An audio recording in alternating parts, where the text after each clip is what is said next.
શ્રી હરિયાએ પ્રભુચરણ બિરાજી રહ્યા છે. કોઈ આવીને પૂછ્યું હશે, કૃપાનાથ, અત્યારે અમને શ્રી યમુનાજી ક્યાં મળશે? યમુનાજી કેવા લાગી રહ્યા હશે? શું કરતા હશે? કોની સાથે હશે?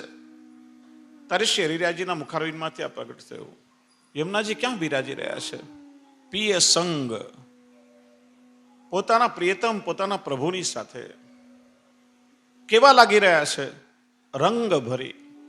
શું કરી રહ્યા છે? કરી કલોલે. જો આ 41 પદો છે ને, આ બધા સિદ્ધ પદો છે, મહાનુભાવોની અનુભવની વાણી છે. અને દરેક પદની એક એક પંક્તિમાં માનો શ્રી યમુનાજી પ્રગટ સ્વરૂપે બિરાજે છે.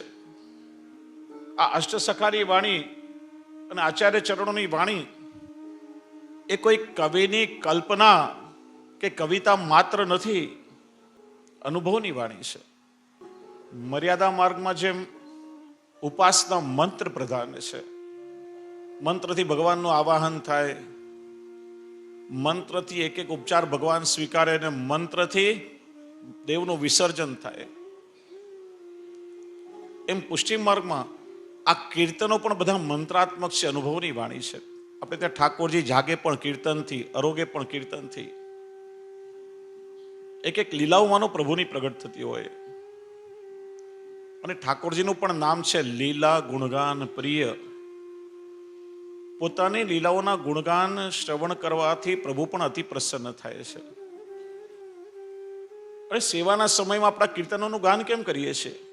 ઠાકોરજીને તો પ્રસન્નતા થાય, પણ કીર્તનના શબ્દો શ્રવણ કરી અને આપણું મન પણ પ્રભુની લીલામાં પ્રવૃત્ત થાય. એટલા માટે વારંવાર કહું છું કે પુષ્ટિ માર્ગીય સંગીતનું, આ કીર્તનોનું એક માધુર્ય છે. રાગ, સ્વર, લય, તાલ, આ બધાની સાથે શબ્દનું પણ માધુર્ય છે. શાસ્ત્રીય સંગીતમાં આરો અવરોથી એ શબ્દ બધા મચડાઈ જાય. ત્યાં કેવલ સ્વર, રાગ, તાલ, લયનું મહત્વ છે. જ્યારે અષ્ટસખાની વાણીમાં શબ્દનું પણ માધુર્ય છે. જો શબ્દ તૂટી જાય તો એ લીલાનો આનંદ ના પામી શકાય. એટલે સંગીત એટલું હળવું હોવું જોઈએ, વાજિંત્ર એટલા હળવા હોવા જોઈએ કે એક એક શબ્દનું માધુર્ય આપણે શ્રવણ કરી શકીએ. શ્રી મહાપ્રભુજીને શ્રી ગુસાઈજીએ બ્રહ્મ સંબંધ દ્વારા જે પુષ્ટિ ભક્તિનું બીજ એમના હૃદયમાં રોપ્યું અને પોતાના કૃપા વર્ષણ દ્વારા એ બીજ પરિપક્વ થતા ફલ સ્વરૂપે પ્રભુની લીલાઓનો પ્રત્યક્ષ અનુભવ એમને થયો. એ કીર્તનો દ્વારા પ્રગટ કર્યો છે. અનુભવની વાણી છે. એટલે કીર્તનથી જ આપણે ત્યાં ઠાકોરજી આપણી બધી સેવા અંગીકાર કરે છે. આ બધા કીર્તનો મંત્રાત્મક છે. અને ફલદશા જુઓ તમને. કાલે કહ્યું હતું ને, ઠાકોરજીને પણ વ્યસન થાય જીવનું. સુરદાસજીનો બહુ સુંદર પ્રસંગ છે.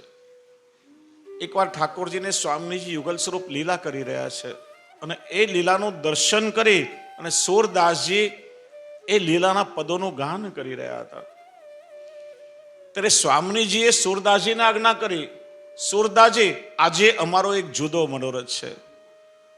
શું કૃપાનાથ, કે આજે અમારી એવી ઈચ્છા છે કે તમારા મનમાં જે ભાવ પ્રગટ થાય, જે લીલાના પદો તમે ગાઓ, એવી લીલા અમે કરીએ.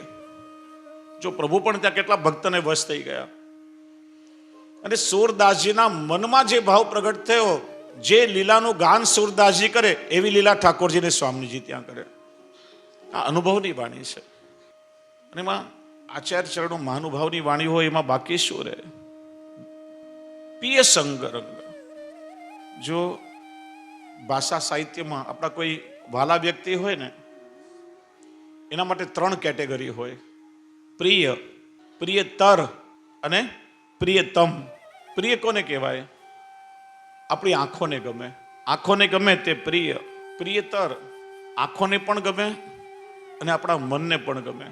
અને પ્રિયતમ આંખોને પણ ગમે, મનને પણ ગમે અને જે આત્મામાં વસી ગયો હોય. પ્રભુ પ્રિયતમ છે. તો અહીંયા ઠાકોરજીને કેવલ યમુનાજીને કોની પાસે બિરાજે છે? પિય સંગ. કેવલ પ્રિય કેમ ગયા? ગોપીઓ કહે છે ને કે પોતાના પ્રિયતમનું વખાણ કરવાનું મન કોને ન થાય? દરેકની ઈચ્છા થાય ને કે પોતાના પ્રિયતમના વખાણ કરે, પણ અમને તો એવા પ્રિયતમ મળ્યા છે કે એના વખાણ યદિ અમે બીજા પાસે કરવા લાગીએ ને તો બીજાને પણ એનામાં પ્રેમ થઈ જાય. અને એટલા માટે અમે અમારા પ્રિયતમના વખાણ કોઈની પાસે કરી શકતા નથી. એટલે પ્રિયતમ ન કહેતા, એ ભાવ ગોપ્ય રાખીને કેવલ પ્રિય કહી રહ્યા છે. ભાવ ગોપ્ય રાખ્યો છે. પ્રભુ કેવા પ્રિય છે કે જેમના દર્શન કર્યા પછી, જેમને નિહાળ્યા પછી આ નેત્રોથી બીજા કોઈને જોવાનું મન ન થાય. જેમની વાણી શ્રવણ કર્યા પછી અન્ય કોઈના શબ્દો સાંભળવા ન ગમે. જેમનો સ્પર્શ કર્યા પછી અન્ય બીજા કોઈનો સ્પર્શ આપણને ન ગમે. જેનું સાનિધ્ય મળ્યા પછી આ દુનિયામાં કોઈ અન્યનું સાનિધ્ય આપણને ન ગમે. જેમના શ્રીઅંગની સુગંધ મળે પછી દુનિયામાં બીજો કોઈ રસ ન ભાવે, એ પ્રિયતમ છે. અને એવા વ્રજભક્તોના અને સમગ્ર પુષ્ટિ જીવોના પ્રિયતમ શ્રી ગોવર્ધન ધરણ છે, સ્વયં પ્રભુ છે. તો શ્રી યમુનાજી કોની સાથે છે? પિય સંગ. પોતાના પ્રિયતમ પ્રાણ પ્રેષ્ઠ પ્રભુની સાથે બિરાજી રહ્યા છે. શ્રી યમુનાજી કેવા લાગી રહ્યા છે? રંગ ભરી. રંગ ભરી એટલે પોતાના પ્રિયતમના રંગમાં રંગાયેલા. આપણા પુષ્ટિ પુરુષોત્તમ પ્રભુ એ રસના સાગર છે, કરુણા સાગર છે. અને નદીઓને જો સાગરને મળવા માટે જવું હોય, નદીઓની ગતિ સાગરના તરફ થાય. સાગર ક્યારે કોઈને મળવા માટે ના આવે. પણ યદિ સાગરને કોઈને મળવા જવું હોય તો કેવી રીતે મળે? સાગરને ઈચ્છા થાય કે મારે અમુક જગ્યાએ જવું છે કે અમુકને મળવું છે, તો સાગર કેવી રીતે મળે?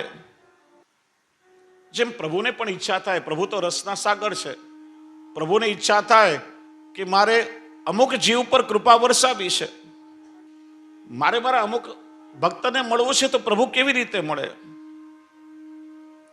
સાગર એમને ના જઈ શકે. સાગરને ક્યાંય જવું હોય ને તો એ સાગરનું જર વરાળ બની અને કોઈ વાદળીમાં ભરાય. અને જ્યાં વરસવું હોય ને એ વાદળીના માધ્યમથી એ વરસે. એમ ગોવર્ધન ધરણ પ્રભુને યદિ કોઈ ભક્ત પર કૃપા વરસાવવાની ઈચ્છા થાય તો પ્રભુની એ કૃપાથી ભરેલી વાદળી એટલે શ્રી યમુનાજી છે. મને લાગે છે કે આ ડોંબીવલી કલ્યાણના વૈષ્ણવો પર પણ ઠાકોરજીને કૃપા વરસાવવાનું મન થયું. અને એ માટે કૃપા શ્રી યમુનાજી રૂપી વાદળીમાં ભરી અને આ 3 દિવસ ઠાકોરજી શ્રી ગોવર્ધન સ્વયં અહીંયા વરસાવી રહ્યા છે. એટલે યમુનાજીના આધિભૌતિક અને આધ્યાત્મિક સ્વરૂપનું બધાએ વર્ણન કર્યું.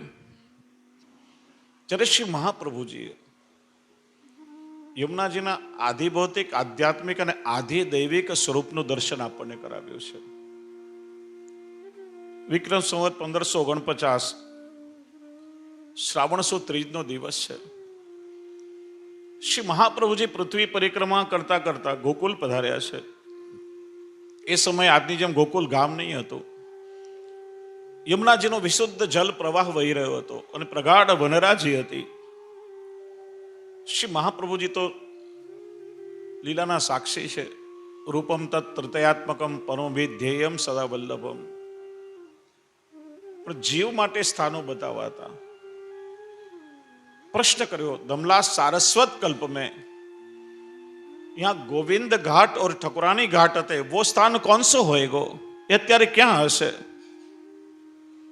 श्री वल्लभना मनमा ताप थयो અને માનો એ તાપ શ્રી યમુનાજીથી સહન ન થયો. ક્ષણ માત્રમાં તો આખું વાતાવરણ અલૌકિક બની ગયું. સુંદર વાદળો ઘેરાવ્યા, મંદ મંદ વૃષ્ટિ થવા લાગી, પક્ષીઓ મધુર કલરવ કરવા લાગ્યા. શ્રી યમુનાજીના જલ પ્રવાહમાં અનેક કમળો ખીલવા લાગ્યા. ધીમો ધીમો પ્રભુનો વેણુ નાદ સંભળાવા લાગ્યો. કોયલો ટહુકા કરવા લાગી, મયુરો નૃત્ય કરવા લાગ્યા, પપીહા ગાન કરવા લાગ્યા.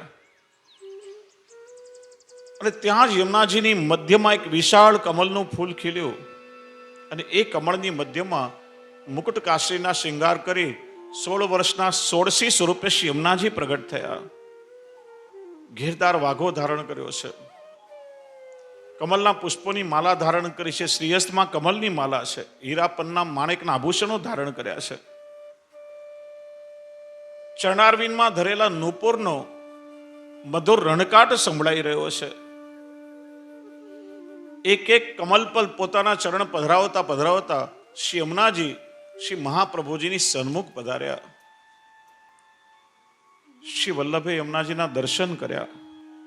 મહાપ્રભુજીનો સંશય યમુનાજીએ દૂર કર્યો. વલ્લભ, આપ જે સ્થાનમાં ઠાળા છો ત્યાંથી મહાવન સુધીની હદ એ ગોવિંદ ઘાટ છે, અને અહીંથી રાવલ સુધીની હદ એ ઠકુરાની ઘાટ છે. શ્રી યમુનાજીના દર્શન કરી માનો શ્રી વલ્લભના હૃદયમાં ભાવના સમુદ્રની તરંગો ઉછળવા લાગી, અને એ અંતરનો ભાવ શ્રી વલ્લભના મુખારવિંદમાંથી યમુનાષ્ટક સ્વરૂપે પ્રગટ થયો.